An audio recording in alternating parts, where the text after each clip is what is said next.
¿Qué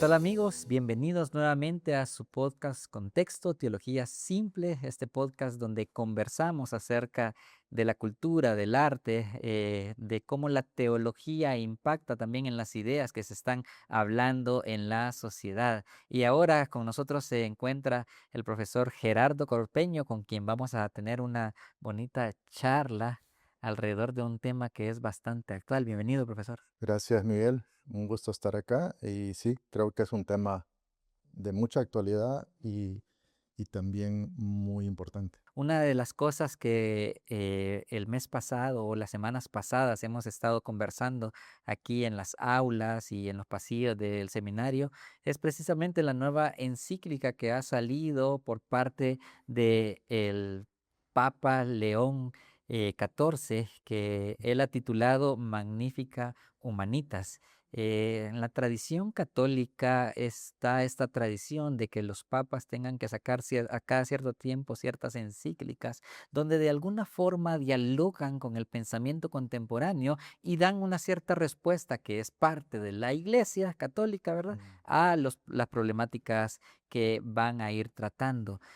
Una de las cosas que yo vi cuando salió en redes sociales y entrando al tema es que algunas personas del pueblo evangélico se preguntaban quién le hace caso a la voz del Papa ya Mm. actualmente. Y quizás lo otro, ¿por qué los evangélicos deberíamos de discutir, analizar y responder a las ideas de las encíclicas que los papas sacan? Y quisiera con esa idea comenzar, profesor Gerardo, Mm. discutiendo cómo debemos de tomar como evangélicos estas ideas que vienen desde la jerarquía católica. Sí, buena pregunta. En el caso, para responderla, en mi caso, voy a ilustrarla cómo fue que yo llegué a Mm, interesarme en la encíclica como evangélico y como profesor de teología. Yo estoy enseñando actualmente una clase en maestría que se llama Cristología Avanzada. ujú, Y es una clase que ya es tercera vez que la doy y siempre estaba pensando, tenía yo ya de unos años atrás en mente es esa cosquillita de decir, bueno, qué tenemos que decir como cristianos o qué tiene que decir nuestra fe, la teología mm, o la cristología sobre estos temas de la inteligencia artificial, el poshumanismo o el ujú, transhumanismo? ¿Por qué? Porque la pregunta que nos está llevando la tecnología y que en cierto sentido creo que está en el corazón de la encíclica, es la pregunta sobre qué significa ser humanos. mm, Y la tradición cristiana, más allá del catolicismo o de ser católico o evangélico, la tradición cristiana eh, ha solido dar una respuesta cristológica a esa mm, pregunta. claro. Entonces, yo justo este año decidí poner lecturas de algunos teólogos que descubrí que están interactuando Mm, con la inteligencia artificial desde la teología y particularmente desde la ujú, cristología. En ese contexto, o mientras yo estoy dando la clase y había asignado las lecturas, sale la encíclica. mm, Entonces, yo fui el primero sorprendido y debo decir gratamente sorprendido porque no solo me vino bien para la clase y me ha ayudado a esas discusiones, ujú, ¿verdad? Porque es algo reciente, ¿verdad? ujú, Sino que el Papa en la sección central eh, da una respuesta cristológica. mm, Entonces, más allá de que pueda o no estar en total acuerdo con los planteamientos de la encíclica, ujú, creo que como cristiano, y más allá de como cristiano, me atrevería a decir como ser humano, me debería de preocupar las preguntas éticas, ujú, humanas y cristianas que la inteligencia artificial, pero más allá de la inteligencia artificial, lo que el Papa llama ahí el paradigma mm, tecnocrático, que es algo que se viene gestando claro. desde años, no es nuevo, plantea el rumbo de la humanidad. Mm, Y sobre todo, cristianamente o como cristiano, debería preocuparnos no solo teórica o teológicamente sobre la pregunta qué significa ser humano y cómo la inteligencia artificial puede cambiar Ujú, la respuesta o dar otra respuesta diferente, sino cuando decimos hacia dónde vamos, el mm, rumbo de la humanidad, la preocupación principal es una preocupación ética sobre los que siempre han sido los más marginados de la claro. historia o postergados, porque son los que están, digamos, en mayor riesgo. Así que yo creo que para mí esas serían razones suficientes por las cuales no solo yo diría que cualquier cristiano debería de meterse en estos temas. Ujú. Una cosa que hemos hablado aquí en el podcast bastante, y creo que es la razón también de este espacio de conversaciones, que muchas veces el evangélico parece que se retrae de este tipo de conversaciones. Mira, quizás que el mundo está muy alejado, ¿verdad? Y a nosotros solo nos interesa Dios, a nosotros nos interesa Jesús, Ujú, el Espíritu Santo. Por un lado, tal vez otra cosa que las personas piensan es que, bueno, estas son cuestiones intrascendentes, que simplemente son cuestiones terrenales, nosotros nos importan las cuestiones del cielo, ¿verdad? Y creo yo que eso a veces pasa. Además del sesgo anticatólico que a veces tenemos, ¿verdad? De que no nos adentramos a este tipo de conversaciones, que qué bueno fuera que nosotros las propusiéramos, pero en este caso lo que nos encontramos es que desde el lado católico, desde la jerarquía, proponen que se abra la discusión acerca de esto. Entonces a mí me parece importante esa invitación y tomar la invitación ujú, para poder discutirla, ¿verdad? Como ya adelantó, una de las cosas que trata la encíclica es precisamente la cuestión de el problema tecnológico, lo que se ha llamado la tecnocracia, estas ideologías post y transhumanistas, las consecuencias que puede traer eh, este nuevo cambio de paradigma de ujú, cómo se organiza la sociedad y qué cosas pasan en la sociedad y quién tiene el control y el poder de las cosas que pasan en la sociedad. Básicamente eso está de fondo en cuanto a la preocupación de la encíclica, pero viéndolo desde nuestra perspectiva evangélica y desde nuestra forma que vivimos aquí en Latinoamérica, eh, ¿cuáles son las cosas que deberían de preocuparnos de esta nueva forma de vida, de este ujú, encuentro tecnológico humano ujú, y de esta participación de inteligencias que ahora le llamamos artificiales en la vida cotidiana del ujú. latinoamericano? Sí, no, buena pregunta. Y yo creo que esta pregunta da la oportunidad para aclarar algo que yo creo que el mismo Papa se da cuenta desde el principio. Uno de los argumentos que se ha usado más en contra digamos, en contra de los que hablan en contra de la inteligencia artificial, es que el punto no es satanizarla, Claro. porque la tecnología en sí misma, siempre hemos tenido tecnología, Ujú, el ser humano es parte del ser humano, es poder crear tecnología, es parte del avance, hay muchas cosas positivas, entonces, ¿por qué ahora el Papa viene y está pero eso creo yo que el mismo Papa en la encíclica lo aborda desde el principio y es bien interesante la forma en que, digamos, aborda para no caer en ese juego, digamos, de o es mala o es buena, claro. o satanizarla o endiosarla. Entonces, básicamente está planteando y usa dos metáforas bíblicas de entrada que sería interesante que nosotros como evangélicos y como que bueno, leemos la Biblia y nos gusta basar todo en la Biblia, podamos analizar Ujú, y entrar. Y la primer metáfora bíblica que él usa es la de la Torre de Babel. mm, Y luego la otra metáfora es la reconstrucción de los muros de Jerusalén en época de Jeremías. mm, Y al hacer eso, lo que él logra es plantear la discusión no en esos términos dicótomos entre buena o mala o, o del diablo o algo bueno, sino que la tecnología, cómo nosotros como humanos estemos diseñando, creando esa tecnología, pueden haber dos caminos posibles, mm, dos rutas, dos rumbos. Uno, que nos va a llevar a la Torre de Babel o que nos está llevando, y la otra es que podemos construir un mundo futuro tecnológico, etcétera, donde el ser humano no pierda esa dignidad, sino y sea una tarea compartida y no un monopolio, etcétera, que es lo que representa. claro. Entonces yo creo que es una manera bien interesante de abordar el tema porque evita esa polarización. Entonces, creo yo que vale la pena analizar eso porque uno de los errores, yo he escuchado mucha gente, cristiana, evangélica o no evangélica, que dice, no, pero es que la tecnología es neutra y Mm, se suele poner el ejemplo del cuchillo, ¿no? El cuchillo puede servirte para matar a alguien, ujú, pero también puede servirte para cocinar, ¿verdad? claro.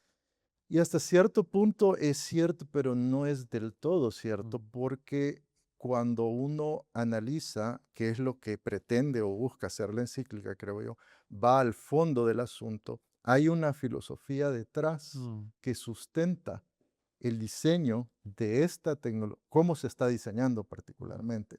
Y eso ya lleva ratos. La encíclica lo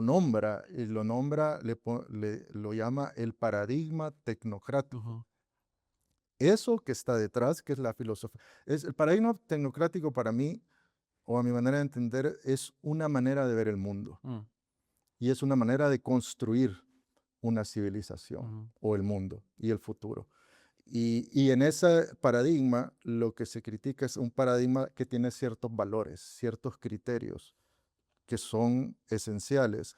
Y uno tiene que ver con la eficiencia, ujú, la optimización, la productividad. Otro tiene que ver con el control ujú, y que eso también afecta, por ejemplo, la vulnerabilidad del ser humano, las limitaciones del ser humano.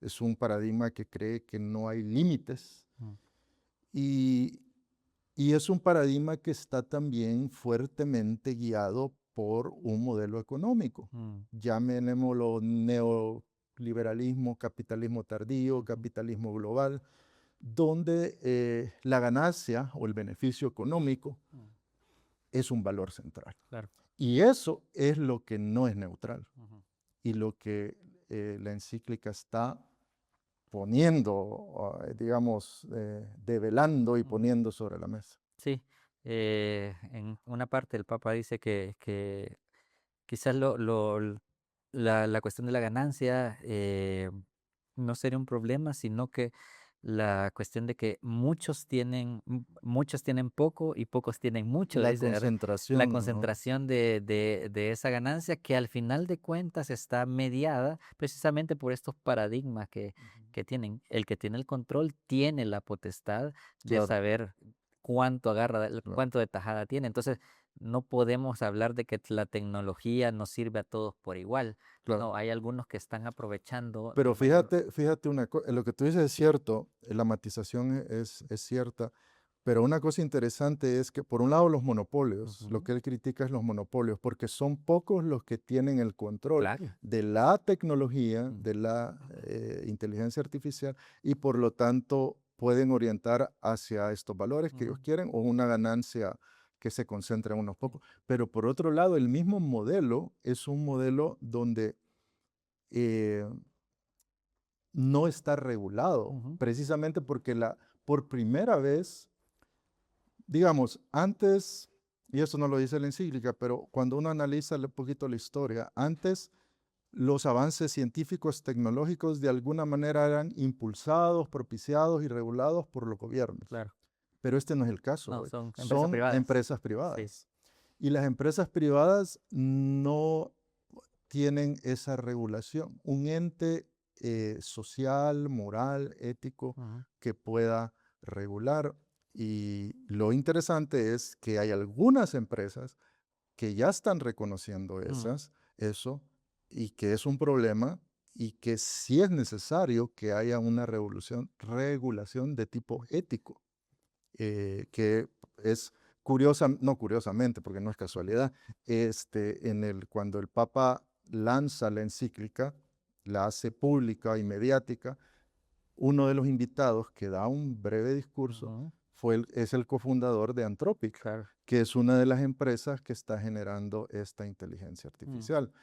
Y no es casualidad, digo yo, porque esta empresa ha sido una de las que ha manifestado su preocupación sobre esta falta de frenos mm, o de regulaciones éticas y que hay que abordar ese tema, ¿verdad? ujú, Fue famosa, por cierto, Anthropic, por el tema de la guerra y no negarse a usar la inteligencia artificial para el gobierno de mm, Estados Unidos, sino negarse a ser usada de cierta manera, claro. como por ejemplo los drones Mm, automáticos, donde no iba a haber mucha intervención humana para la toma de decisiones sobre a quién matar, a quién no, sí, sí. y eso pues obviamente hay razones Sí, claro. éticas claras y obvias, ¿verdad? Entonces, por eso creo que no fue casualidad que este cofundador estuviera invitado, ¿no? Una de las cosas de la encíclica que a mí me gusta es que el Papa la ubica en una, primero, celebrando la redacción de otra encíclica, que es la Rerum Novarum, que es un parteaguas Ujú, también en la cuestión social de la Iglesia Católica, pero también la ubica siguiendo la tradición de toda la doctrina social de la Iglesia. A mí me parece eso bastante notable debido a que nosotros sabemos que en el catolicismo han habido diferentes tendencias de los diferentes papas. Sin embargo, él logra articular una sí, línea más o menos de progreso ujú, de las diferentes encíclicas para saber cómo la iglesia se ha relacionado con diferentes temas y luego va poniendo algunas cuestiones vitales que desde el cristianismo, según él, nosotros deberíamos de respetar como la doctrina social de la iglesia. Por ejemplo, habla de la justicia social, de la dignidad humana. ujú, Él pone a los derechos humanos como una consumación también ujú, de la cuestión de una doctrina cristiana ujú, también, ¿verdad? De entender qué es lo que el humano es y debe de perseguir. También la cuestión de cómo los gobiernos deben de comportarse y cuál es su ujú, función. La función de la educación también va a hablar acerca de eso y diferentes temas que van enfocados hacia que el humano precisamente viva la vida plena que debería vivir de acuerdo al diseño que Dios ha ujú, tenido sobre él, ¿verdad? Como cristianos, ¿cuáles serían esos paradigmas, límites que nosotros deberíamos de buscar para que eh, a la luz del Evangelio nosotros podamos construir sociedades ujú, que sean dignas y que podamos resistir precisamente estos paradigmas tecnocráticos que ujú. nos llevan hacia otra dirección? Sí. Quizás antes de responder la pregunta, me recordaste algo que creo que vale la pena mencionar sobre el trasfondo de la Mm, encíclica, que es parte de una trayectoria sí, y que no es casualidad también. Y de hecho el trasfondo mismo de que este papa, tampoco es casualidad el título que se claro. puso, León XIV. Ujú, ¿Por qué León XIV? León XIII, su predecesor, digamos, en título, fue el papa que escribió la encíclica a la cual tú hiciste ujú, referencia, Rerum Novarum, en 1891, si no me equivoco. Ahora, estamos hablando más de un siglo. Y esta Rerum Novarum, como tú mencionaste, fue la que catapultó, lanzó el inicio de toda una trayectoria, o podríamos llamar de toda una tradición de doctrina social de la Iglesia Católica, ujú. que aborda los problemas sociales, culturales, económicos, desde una perspectiva cristiana, en Cristiana, el claro. caso de ellos, cristiana católica. Entonces, este papa realmente, perdón, lo que iba a decir, quizás lo más importante, es que León XIII, cuando escribe Rerum Novarum, trata de atacar un problema similar, Ujú, tecnológico también, que era la revolución industrial claro. en esa época. Y ahora, digamos, esto se podría ver así, lo que está haciendo León XIV es una contextualización a nuestros Ujú, tiempos, a nuestra época de los nuevos desafíos de otra Claro. tecnología. Qué importante es pensar teológicamente el contexto que estamos viviendo, ¿verdad? Exactamente, exactamente. Mm, Ellos le llaman interpretar los signos de los así tiempos, es, ¿verdad? Pero nosotros también, creo yo, somos llamados, claro. y no tenemos que ser católicos para eso, es a interpretar y discernir, ¿verdad? Cristianamente, bíblicamente, teológicamente, los signos de los Ujú, tiempos, los momentos en que estamos viviendo. Y no hacer esa separación tampoco entre historia, como que hubieran dos historias, una sacra y una historia secular o mundana. Dios es el Dios de la historia. claro. Y eso lo vemos en la Biblia, eso lo Ujú, vemos de Génesis a Apocalipsis, desde en el Antiguo Testamento, en el Éxodo, lo vemos en los profetas, lo ujú, vemos en Jesús, etcétera. Entonces, Dios, si Dios es el Dios de la historia y si Jesucristo es Rey soberano de la historia, reina, ya reinan sobre la historia y sobre su iglesia, estamos llamados a poder leer, discernir la diferencia es que obviamente nosotros no lo vamos a hacer como expertos en tecnología o mm, en ciencia o en lo que sea, sino que ni siquiera como sociólogos, claro. como filósofos, lo hacemos como cristianos. Ujú, Y en nuestro caso lo intentamos hacer como teólogos, pero basados en la escritura. mm, Ahora, tú mencionaste algo muy interesante sobre la Iglesia Católica, que esta encíclica viene a ser parte de toda una tradición de una doctrina social muy desarrollada, ujú, robusta.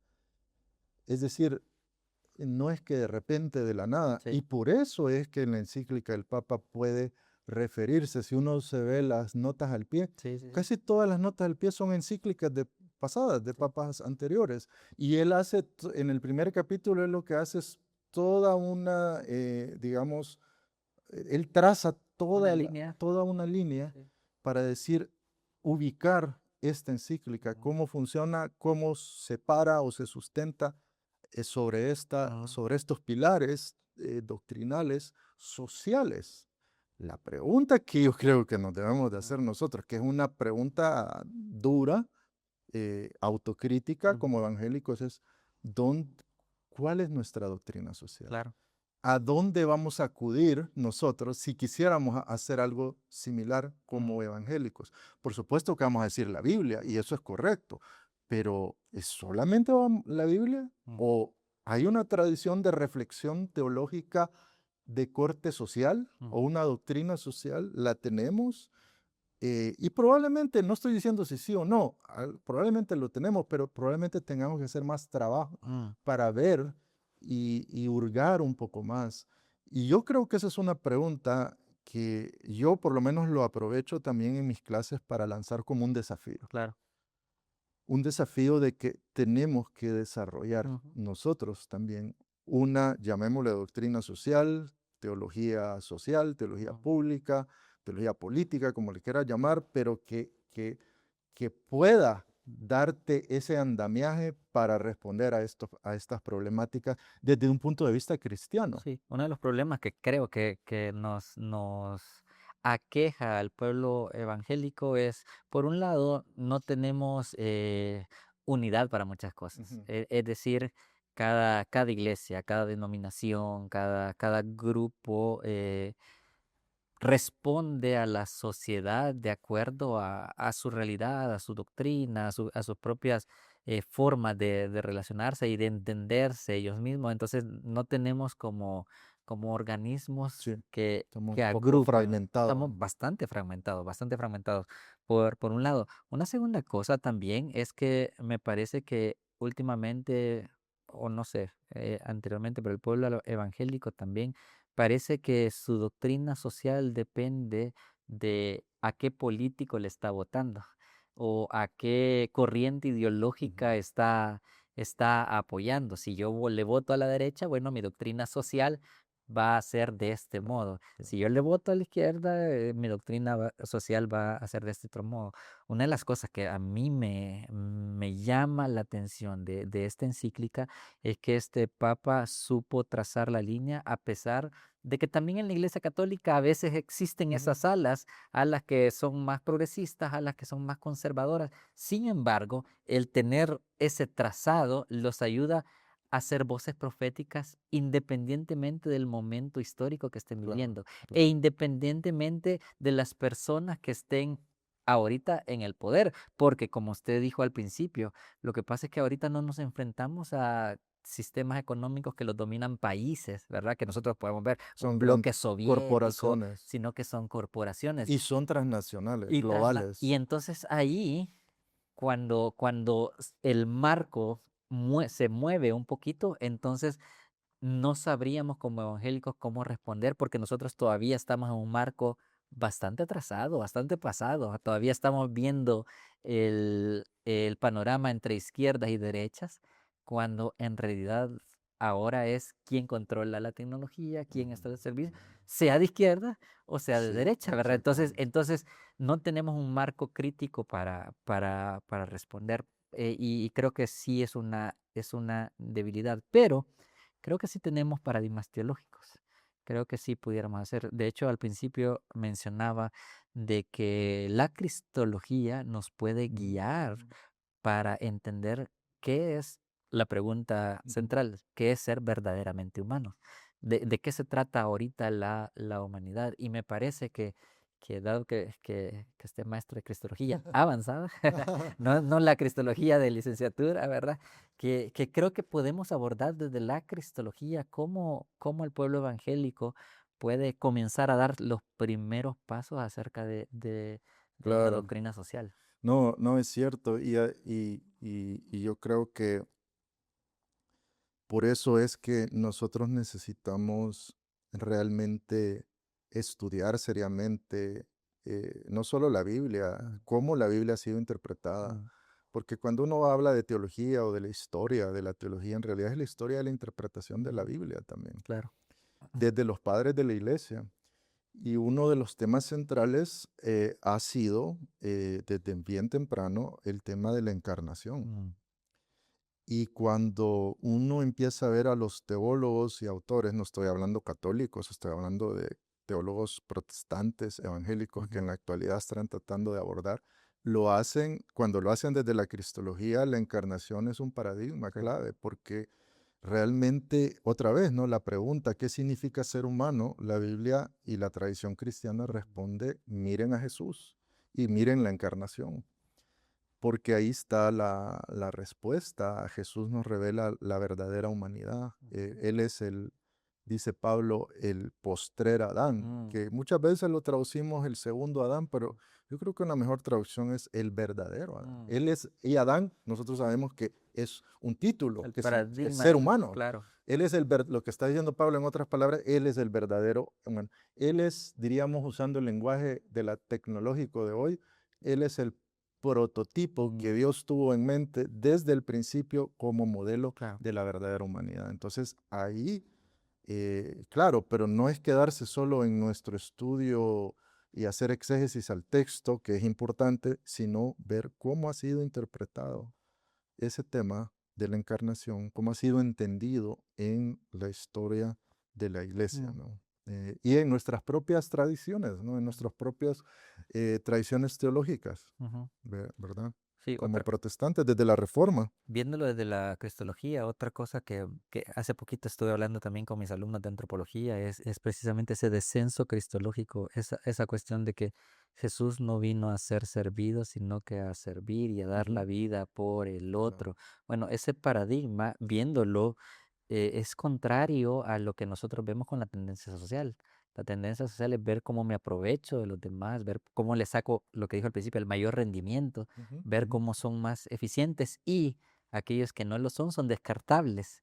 Y entonces los desecho y están condenados a vivir un tipo de vida que la encíclica lo llama, un tipo de vida deshumanizante, ujú, ¿verdad? Entonces, creo yo que a la par de la encarnación, la vivencia propia de Jesús y ese descenso y ese entregarse por el otro, Ujú, al final nos dicen cómo deberíamos de nosotros vivir socialmente, ujú, pero muchas veces nosotros, incluso en nuestras iglesias evangélicas, lo que buscamos es el ascenso y no el descenso. ujú. Lo que buscamos es la fama y la comodidad económica en lugar de buscar el beneficio del otro y el entregarnos de alguna Claro. manera por la vida digna del otro que tenemos enfrente.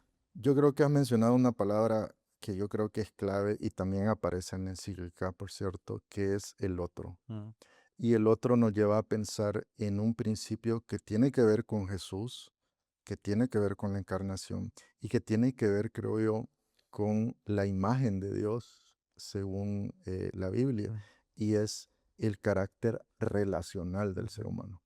Somos seres relacionales ujú, y una de las razones es porque somos hechos a imagen de Dios y Dios no es un ser solitario. ujú.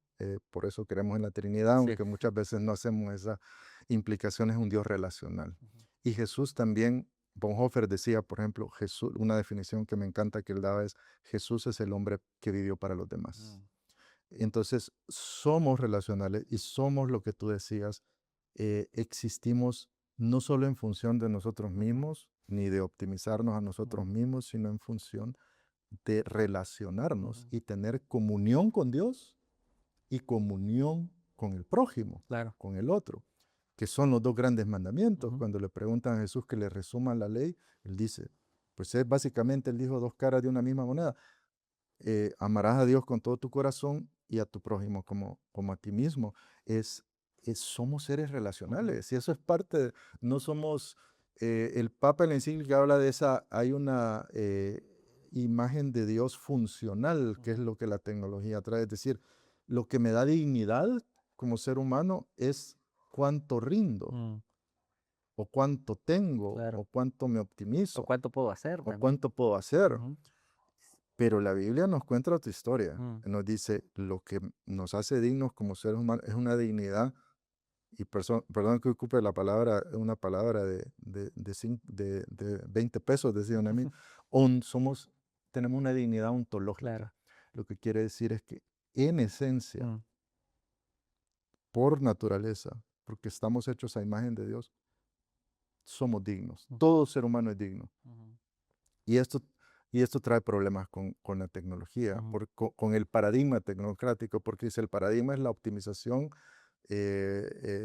la eficiencia de los recursos. Entonces el riesgo es de que los seres humanos mm, que no tienen un lugar y una función en esta digamos, esquema o dinámica económica, pues van a ser desechados ujú, o ya están siendo claro. desechados. Y lo que la tecnología va a hacer, si seguimos por esa ruta, Ujú, y hago la aclaración porque no necesariamente debemos de seguir por esa ruta, es que cada vez se van a desechar más. mm. Y es ahí donde los cristianos, todos, tenemos que unirnos para decir no. Sí, y yo creo que ese es otro paradigma que podemos encontrar en la figura de Jesús. Jesús dijo, bueno, yo no vine por los sanos, ¿verdad? Sino que yo vine por el enfermo, pues el Ujú, médico, ujú, los enfermos necesitan al médico, ¿verdad?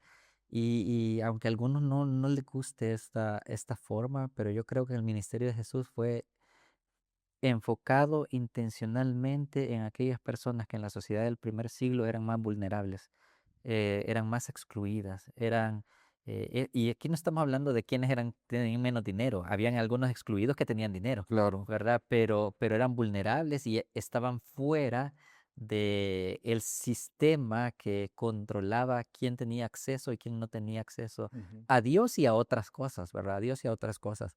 Y creo que la encíclica nos recuerda que como cristianos estamos llamados a velar por aquel que tiene menos capacidades, menos opciones, que quizás por la vida que nos ha tocado vivir, está en una condición más vulnerable, ¿verdad? El cristiano está volcado de cara para ayudar a estas personas y no, precisamente como este paradigma que estamos hablando, ujú, enfocarnos en aquellos que pueden, tienen y saben hacer más. claro.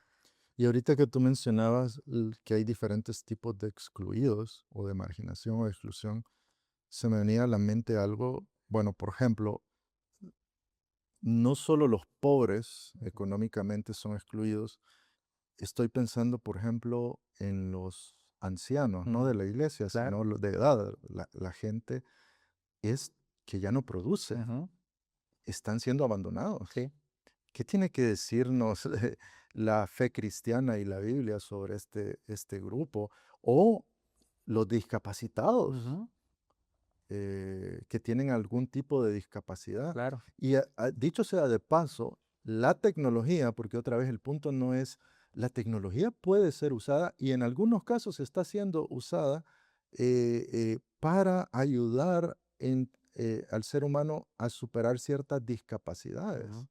Pero el problema que creo yo que es lo que critica la encíclica, es el pensar, el tener un paradigma de humanidad o del ser humano que quiere quitar o mm, borrar todas las limitaciones, ujú, todo lo que se consideraría limitante, ujú, error, o la palabra que usan en el mundo tecnocrático, un bug, dicen, un mm, error en el sistema, un error en el código. claro, Y entonces llevamos esa lógica a la manera en que nos relacionamos y tratamos al ser humano.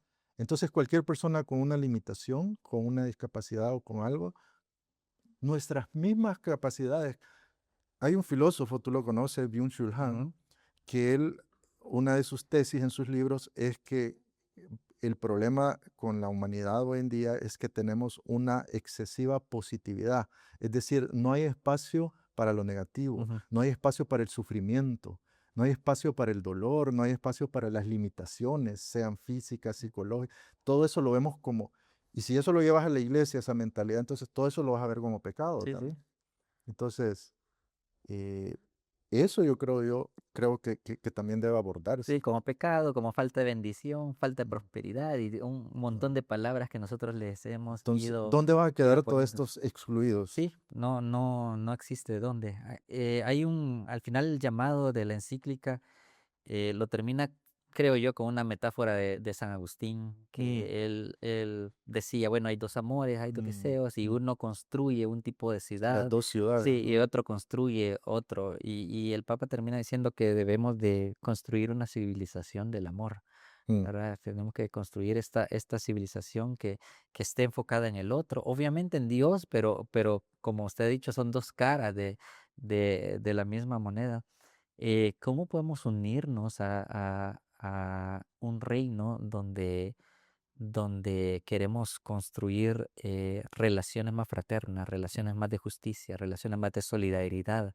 ¿Qué puede hacer la persona de a pie, la persona que no es pastor, que no es teólogo, pero que entiende que Dios es un Dios que se ha encarnado, que ha caminado con el humano, que ha abrazado por completo a la humanidad, incluso hasta limitantes, el sufrimiento, mm. la Claro, tristeza, él las ha abrazado. claro. Él abrazó incluso la muerte, que es el gran limitante que la humanidad tiene. ¿Cómo unirse a ese ministerio con Jesús y en Mm, su cotidianidad poder construir otro tipo de ciudad o de civilización? sí. Yo creo que parte de lo que se me viene a la mente, así rapidito, para responder eso es, no podemos hacerlo solos. Mm, Y parte del paradigma negativo es pensar de que tú tienes que llegar a una cima, pero llegas solo y vas a construir la ciudad desde arriba. Necesitamos al otro, necesitamos hacerlo en comunidad, mm, necesitamos de los demás, incluir y hacerlo desde abajo, mm, como Jesús lo sí, hizo, que es lo que acabas de decir, ¿no? claro. Todo ese camino es en Filipenses 2, ¿no? Es hacerlo desde abajo, que es más lento, Ujú, que requiere paciencia, sí. que requiere diálogo. De hecho, ese es un llamado del Papa, Mm, que relanticemos todo y no, claro. no, no tratemos de ir corriendo. Y lo otro es que, pero parte del problema de la tecnología, de esto y otras cosas, Ujú, es que nos han hecho eh, dejar de ver al otro mm, y centrarnos solo en nosotros claro. mismos. Y yo creo que necesitamos volver a ver al otro, Mm, pero para eso también tenemos que ser honestos hasta qué punto también nos está afectando. Una de las cosas que me llamó la atención de la encíclica de consejos prácticos que ujú, daba para los jóvenes, hacer ayuno tecnológico, Mm. creo que le Hay llaman. unas redes sociales, dicen los Ayuno, pastores. pero la cuestión no es solo las redes sociales, yo Claro. creo que es todo, porque al final, ¿ayunas para qué?